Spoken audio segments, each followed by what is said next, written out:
So last weekend, we decided to go to Aqua Planet. So, galing kaming Bulacan. Travel time namin is 1 hour. Ito kami, nagkukulitan kami sa kotse. Liam is so happy kasi kasama niya ang mga tito niya. And mabilis lang, walang traffic. As in, smooth na smooth ang biyahe namin. So, yan ang mga kids. Teenager na pala sila. Yan. Excited na slide. Tingnan natin kung matatakot sila sa mga slide. Yan na ohaw si Liam.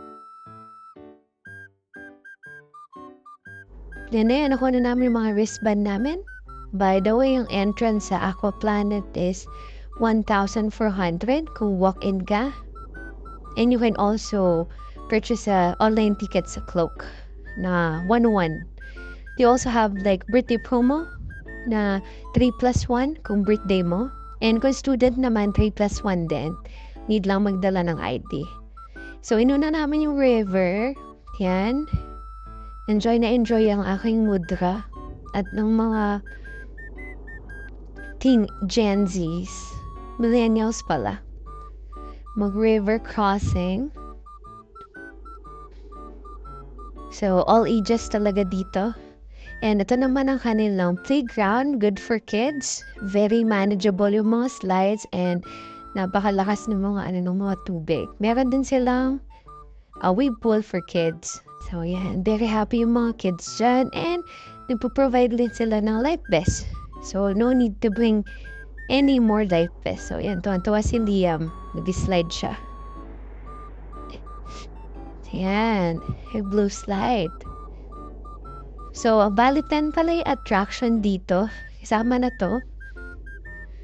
Mga playground ng mga bata. And then, yung mga slides nila is merong weight requirement. So, dapat mga 80 to 90 kilos ka lang dun sa iba. And yung iba naman dapat 4 kayo. So, para masulit niyo yung punta, dapat minimum 4 kayo para masakyan niyo lahat. Kasi ang hirap naman maghanap ng ano. Tapos ito naman yung slide na kung saan may mat. Pangbata daw yung pero ang laki. Ito another slide. And then yung wave pool naman nila. Napaka-generous nila sa waves. Parang wala pang 5 minutes, may waves na agad. And malinis naman yung tubig. And kahit medyo madaming tao, manageable naman siya kasi maraming upuan.